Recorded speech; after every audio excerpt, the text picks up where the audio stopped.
একজন ইমানদার শুধু চিন্তা করে জান্নাতের কথা, তার মূল টার্গেট হচ্ছে জান্নাত চাওয়া। তো একজন সাহাবী এসে রাসূল সাল্লাল্লাহু আলাইহি ওয়াসাল্লামকে বললেন, ইয়া রাসূলুল্লাহ, আমার প্রতিবেশীর একটা খেজুর গাছ বাঁকা হয়ে আমার বাসায় এসে পড়ছে এবং সেই খেজুর গাছ থেকে যতগুলো খেজুর পড়ে, দুই একটা খেজুর আমার সন্তানেরা খেয়ে ফেলে। আমার প্রতিবেশী এমন ছিল যে ওই খেজুরগুলো আমার সন্তানের মুখ থেকে টেনে বের করে নিত।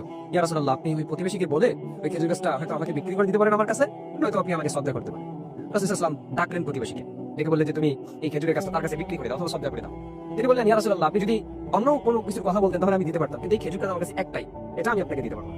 তো রাসূল সাল্লাল্লাহু আলাইহি ওয়াসাল্লাম বললেন যে দেখো, তুমি যদি একটা খেজুর গাছ তাকে দিয়ে দাও, এর বিনিময়ে আল্লাহ পাক জান্নাতে তোমার জন্য একটা খেজুরের বাগান তোমার জন্য রেখে দিবেন। সুবহানাল্লাহ। তিনি বললেন, না ইয়া রাসূলুল্লাহ, আমি দিতে পারবো না। তো পাশে ছিলেন হযরত আবু দাহদা রাদিয়াল্লাহু তাআলা আনহু। তিনি যখন এই বিষয়টা শুনলেন, তিনি রাসূল সাল্লাল্লাহু আলাইহি ওয়াসাল্লামকে জিজ্ঞাসা করলেন, ইয়া রাসূলুল্লাহ, আমি যদি তাকে খেজুর গাছটা নিয়ে দেই, আমার জন্য কি জান্নাতের মধ্যে একটা বাগান রেডি করা থাকবে? রাসূল সাল্লাল্লাহু আলাইহি ওয়াসাল্লাম বললেন, হ্যাঁ, তোমার জন্য একটা বাগান রেডি করা থাকবে। তো এই কথা শুনে আবু দাহদা রাদিয়াল্লাহু তাআলা ওই ব্যক্তির কাছে গেলেন, প্রতিবেশীর কাছে গেলেন, গিয়ে বললেন যে তোমার গাছটা তার কাছে তুমি বিক্রি করে দাও। বলতেছে, না, আমি বিক্রি করে দিব না, মুহাম্মদ বলছে তাই আমি বিক্রি করি নাই, তোমার কথায় তুমি তো সাহাবী নগণ্য সাহাবী, তোমার কথা কেন বিক্রি করবো?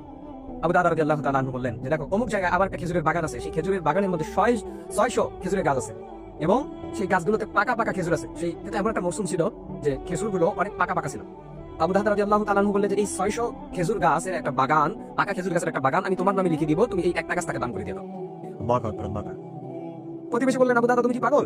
600 গাছ দিবা, একটা গাছ নিবা? বলতেছে, হ্যাঁ, আমি পাগল, তুমি দিবা কিনা সেটা বলো। তো তিনি প্রতিবেশী তার কাছে 600 গাছের বিনিময়ে একটা গাছ বিক্রি করে দিলেন। কিসের আশায়? ওই যে জান্নাতের মধ্যে একটা বাগান খেজুর গাছ তিনি নিবেন।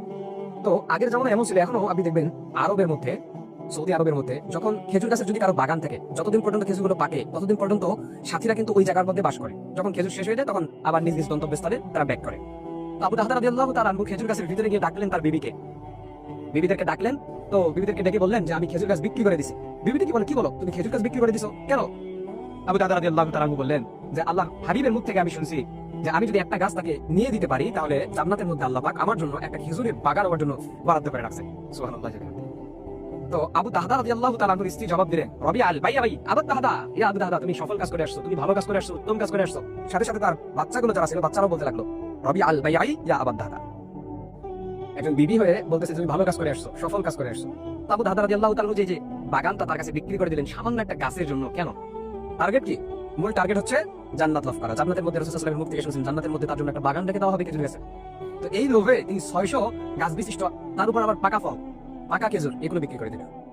এই জন্য মুমিন যারা হচ্ছে, যারা মুমিন হবে, যারা ইমানদার হবে, তাদের মূল টার্গেট হচ্ছে জান্নাত লাভ করা। তারা শুধু দুনিয়ার মধ্যে আমল করবে, ঘুরবে ফিরবে, তাদের মাথায় শুধু একটাই চিন্তা যে কি কাজ করলে আমাকে বড়কালে জান্নাত পাইতে হবে, কি কাজ করলে আমি জান্নাত পাবো, কি কাজ করলে রবের সন্তুষ্টি অর্জন করতে পারবো। একজন মুমিনের মাথার টেনশন, একজন মুমিনের মাথার চিন্তা শুধু এটাই থাকা দরকার। এজন্য আমাদেরকে পরিপূর্ণ মুমিন তাকওয়াবান হতে হবে, পরিপূর্ণ